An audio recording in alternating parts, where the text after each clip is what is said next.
이게 아니라고 싶고 6위를 공개합니다. 모모 괴담의 진실. 늦은 밤 출출해서 야식을 먹으려고 하는 상황. 냉장고를 열어보니 마침 남은 김치찌개가 있는데요. 여기서 두 가지의 선택지가 있습니다. 1번, 간편하게 전자레인지에 돌린다. 2번, 가스레인지를 켜고 국자로 저어가면서 냄비에 팔팔 끓인다. 두 기자님의 선택은? 저는 뭐 전자레인지 뭘 저걸 다시 불을 켜고 뭘 하기가 좀 저는 좀 끓일 것 같아요. 왜죠? 전자파가 나오니까. 전자파. 전자파 뭐 이미 딴 데서 많이 맞고 있는데 뭐. 한간에는 예로부터 마치 진실처럼 전해져 내려오는 일명 전자레인지 괴담이 있었습니다. 전자레인지로 음식을 조리하면 전자파 때문에 음식의 영양소가 파괴되고 발암물질이 생긴대. 하지만 전자레인지에 조리한 음식은 건강에 안 좋다는 속설은 거짓! 그렇지. 간편함의 차이 외에는 전자레인지에 돌린 김치찌개나 냄비에 끓인 김치찌개나 별반 차이가 없습니다. 아 역시. 헛똑똑인 거예요. 아니 전자파는 쓰는 건 맞잖아. 허허. 마이크로웨이브라고 하잖아. 쓰는 건 맞죠. 전자파가 나오잖아. 나오죠. 그 전자파로 데우는 건데. 자, 설명드리겠습니다. 국립전파연구원에 따르면 전자레인지의 전자파는 음식물을 조리하는 2.45GHz의 주파수와 전자레인지를 작동시키는 데 필요한 60Hz 주파수로 발생하는데요. 두 종류의 전자파 모두 극히 미미한 수준으로 인체에 해를 가하지 않는 수준이기도 하고요. 특히 음식물을 조리하는 2.45GHz의 주파수는 인체에 유해할 수 있는 전리 현상이 없는 전자파이기 때문에 DNA 구조를 파괴하지 않는다고 합니다. 오. 따라서 전자레인지로 조리한다 해도 음식물의 영양소 변화나 파괴가 일어나거나 암을 유발하지 않는다는 얘기입니다. 실제로 전자레인지로 데운 물로 식물을 키우거나 음식물을 조리한 뒤 영양소를 분석한 결과 아무런 변화가 없었다고 합니다. 음식물 돌릴 때 뭐 찜찜함 없이 그냥 간편하게 돌려 드시면 돌려도 됩니다. 자, 다만 여기서 가장 중요한 포인트가 있습니다. 전자레인지 조리 음식이 안전하다는 건요. 종이나 유리, 도자기, 폴리프로필렌 등 전자레인지 사용 가능한 용기 한정입니다. 전자레인지용이라 표시되지 않은 멜라민이라든가 일반 플라스틱, 비닐, 알루미늄 호일 등은 절대 안 됩니다.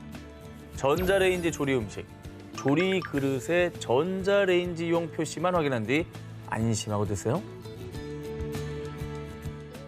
이게 아니라고 싶고 5위를 공개합니다. 5위는 오. 후루룩 짭짭 안심하고 드세요. 군 생활을 달래준 눈물 젖은 음식이자 군인들의 소울푸드 뽀글이. 약간 쌀쌀해지는 날씨에 야전에서 저거 먹으면 정말 맛있네요. 기가 막히죠. 기가 막히죠 진짜. TV, 예능, 드라마 등에서 소개된 뒤에 많은 분들이 따라해 먹으면서도 라면 포장지에 뜨거운 물을 부어 먹는 조리 방식 때문에 환경 호르몬 나오는 거 아니야? 이런 걱정 많이들 하실 텐데요. 식품의약품안전처에 따르면 국내 라면 회사 봉지들은 대부분 한 겹이 아니라 알루미늄과 폴리프로필렌 등을 겹겹이 쌓아 만드는데요. 물이 닿는 안쪽 부분은 폴리프로필렌으로 먼저 결론부터 말씀드리면 뽀글이를 조리하는 것은 환경 호르몬에서 안전합니다. 라고 합니다. 그 이유, 폴리프로필렌은 130에서 150도까지 내열에 강한 소재인데요. 라면을 끓일 때 물은 펄펄 끓는 순간에도 100도에 불과하고요.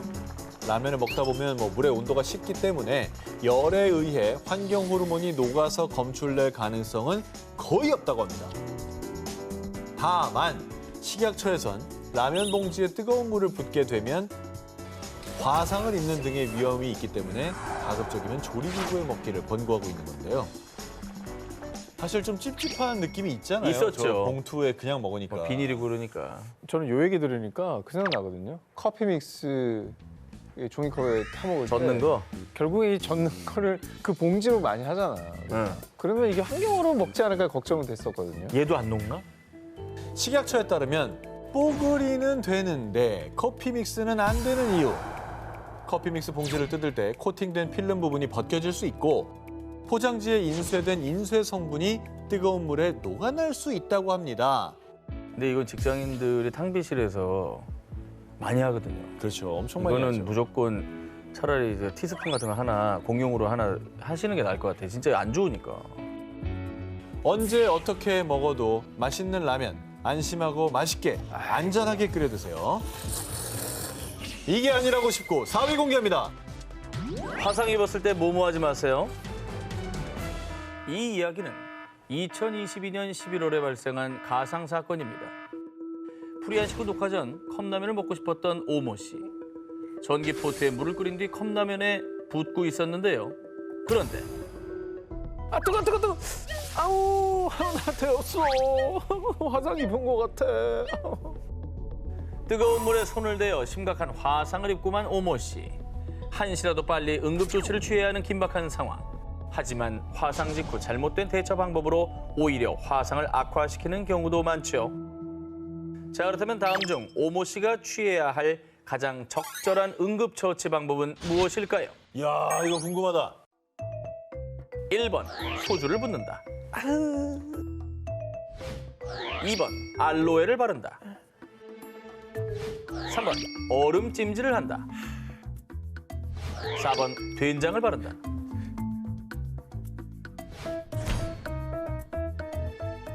아, 저는 이거 정답을 알고 있는데요. 아, 그래요? 네네. 아, 저는 이걸 이유까지 설명할 수 있습니다. 알로에를 바른답니다. 알로에를 바른다. 네. 역시 위기탈출의 원조 MC이니만큼. 자, 그러면 소주. 소주를 붓는다. 이게 맞다. 그 소독이 될 것 같아. 그러면 화상시 응급처치 방법. 정답은 모두 틀렸습니다. 나는 그렇다 쳐. MC 자격 사망. 말씀드린 보기들 모두 잘못된 화상시 응급처치 방법들입니다. 특히 소주와 알로에, 된장을 바르는 것은 너무나 유명한 민간요법들이지만요. 심각한 화상시 사용하면 오히려 통증이 더 심해지고 2차 감염을 유발할 수도 있어서 위험하다고 합니다. 그리고 두 기자님을 포함해 많은 분들이 의아해하셨을 듯한 오답, 바로 얼음 찜질이죠. 그러니까 온도를 낮추는 효과는 있을 텐데 이게 너무 과하면 안 되는 건가? 화상 부위에 얼음을 대면 순간적으로 통증이 완화되는 느낌이 들 수는 있습니다. 하지만 화상외과 전문의에 따르면요. 화상 시 화기를 식히기 위해서 얼음을 직접 대거나 문지르는 행위, 즉 얼음 찜질은 권장하지 않습니다. 기본적으로 2차 감염과 한랭 손상의 위험이 있는 건 물론이고요. 얼음으로 화상 부위를 문지르다가 물집이 벗겨지는 경우도 부지기 있습니다. 아이고. 그리고 급작스럽게 혈관을 수축시키면서 혈류를 감소시키고 염증성 물질까지 발생하기에 오히려 증상이 악화될 수 있다고 합니다. 자, 그렇다면 화상 시 올바른 응급처치 방법. 우선 흐르는 물이나 생리식염수로 화끈거리는 증상이 없어질 때까지 화상 부위를 식혀주고요. 깨끗한 수건이나 거즈를 물에 적셔 환부를 감싼 뒤 가까운 병원을 찾아 전문가의 처치를 따르시면 되겠습니다. 아, 흐르는 물에 씻어야 되는군요. 상온의 물. 당장 수도가로 뛰쳐가야겠네요. 그렇죠. 화상시 처치 방법 이젠 제대로 알고 화상시 올바르게 대처하세요. 이게 아니라고 싶고 9위를 공개합니다. 뭐? 이게 친환경이 아니라고? 최근 환경에 대한 관심이 높아지면서 분해되는데 500년 이상 걸린다는 플라스틱 빨대 대신 종이 빨대를 사용하는 게 추세죠. 우리나라도 바로 며칠 뒤인 11월 24일부터 식당이나 카페 등에서 플라스틱 빨대의 사용이 금지됩니다. 그런데 이 플라스틱 빨대의 대체품으로 등장한 종이 빨대, 많은 분들이 종이 빨대는 친환경 제품이라고 생각하시는데 과연 사실일까요? 종이빨대 우리가 그 분해되니까 도입해서 쓰고 있는 거 아닙니까? 아니 종이잖아. 플라스틱보단 나을 거 아니에요. 물론 종이 빨대가 플라스틱 빨대보다 분해가 쉽고 퇴비화할 수 있는 장점이 있습니다.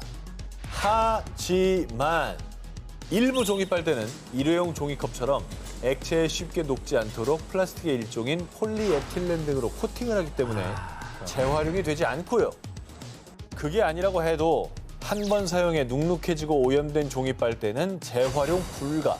결국 일반 쓰레기가 되는데요. 그러니까 이게 결국에는 사람들 심리를 안정시키기 위한 수단이었지 결국 환경에 도움 안 되는 거예요. 아니 어쨌든 플라스틱 빨대보단 나을 거 아니에요.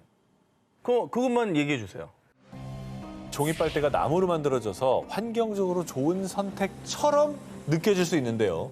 하지만 미국 환경보호국에 따르면 플라스틱 빨대의 원료인 폴리프로필렌을 생산할 때는 약 907kg당 1.55톤의 이산화탄소를 배출한다고 합니다. 아이고. 종이 빨대를 만들 때 사용되는 일반 혼합지를 생산할 때는 같은 무게라고 했을 때 이산화탄소를 8.45톤 배출. 그러니까 플라스틱을 만들 때보다 약 5.5배 많은 이산화탄소를 발생시킨다고 합니다. 아니 그럼 종이도 완전한 친환경은 아닌 거잖아요. 그렇죠. 그럼 뭐 어떻게 먹어요? 그냥 입 대고 먹어야 되나? 일회용 종이 빨대, 플라스틱 빨대 대신 금속이나 대나무, 실리콘 이렇게 다회용 빨대를 100회 이상 재사용하는 것이 좋은데요. 하지만 친환경 빨대의 본질이 플라스틱 줄이기인 만큼 일상생활 자체에서 플라스틱 제품을 줄이고 음료를 마실 때도 빨대 사용을 자제하는 것을 추천드립니다. 그러니까 친환경 이름이라는 포장에 또 속으면 안 되겠네요. 종이 빨대 무조건 좋다는 인식을 만들 수도 있었을 텐데 그거 아니라는 것도 오늘 방송을 통해서 또 많은 분들이 아셨으면 좋을 것 같습니다. 일회용 컵 대신에 텀블러 사용, 빨대 사용 자제, 일상 속에 이런 작은 행동들로 가져오는 큰 변화. 지금부터라도 환경 보호에 동참해보는 것 어떠세요? 이게 아니라고 싶고 12위를 공개합니다. 어두운 곳에서 책 읽으면 시력 저하? 제가 얼마 전 오 기자가 출연한 방송 보고 깜짝 놀랐습니다. 새벽 5시에 일어나서 소영 씨가 옆에서 자고 있는데 어두운 방에서 무드등만 켜고 등글개로 등을 긁으면서 독서를 하시더라고요. 저도 편하게 누워서 보는 게 좋잖아요, 침대에서. 근데 옆에서 뭘 해도 그 시간은 깨지 않아요. 일단은 무드등이고 뭐고 간에 그 어두운 데서 책 보면 눈 나빠집니다. 제가 그래서 독서를 안 하는 거예요. 아, 눈 때문에? 예. 보호를 위해서? 그렇습니다. 네, 축하드립니다. 눈은 새 겁니다, 저. 네, 여기 중에 유일하게 렌즈 끼는 걸로 하는데. 아, 그래요? 예. TV를 많이 봐가지고. 우리가 어릴 때 불 켜고 책 봐. 너 그러다 눈 나빠져서 안경 쓴다. 엄마에게 이런 잔소리 많이 들어보셨죠? 실제로 어두운 곳에서 책을 읽다 보면 눈이 침침해지고 피로해지는데요. 어두운 곳에서 책 보면 시력 저하된다라는 게 상식. 그런데 아직도 어두운 데서 책 보는 오 기자를 보고 제가 너무 걱정이 돼서 안과 전문의에게 직접 물어봤습니다. 굿. 어두운 곳에서 책을 읽는다고 눈이 직접적으로 나빠지는 것은 아닙니다. 이 말도 애매하다. 야, 나빠지긴 하나 본데? 그러니까 뭐 안 좋긴 하는가 봐. 우리가 어두운 곳에서 책을 읽다 보면 눈의 근육이 긴장해서 피로도를 느끼고 일시적으로 시력이 떨어진다고 느끼지만요. 충분히 휴식을 취하면 시력은 회복된다고 하는데요. 그러면 저는 뭐 나쁘진 않았네요. 제가 계속 읽어도 되는 거였네요. 잠시만요. 그렇다고 뭐 어두운 곳에서 독서하는 걸 뭐 추천하는 건 절대 아닙니다. 여기서 중요한 게 있습니다. 어두운 곳에서 책을 읽다 보면 눈이 피로해지고 글씨가 안 보여서 책을 더 가깝게 보게 되죠. 이게 특히 안구가 성장 중인 청소년기 아이들한테 더 안 좋은데요. 가깝게 보다 보면 근시를 유발해 시력이 저하될 수 있습니다.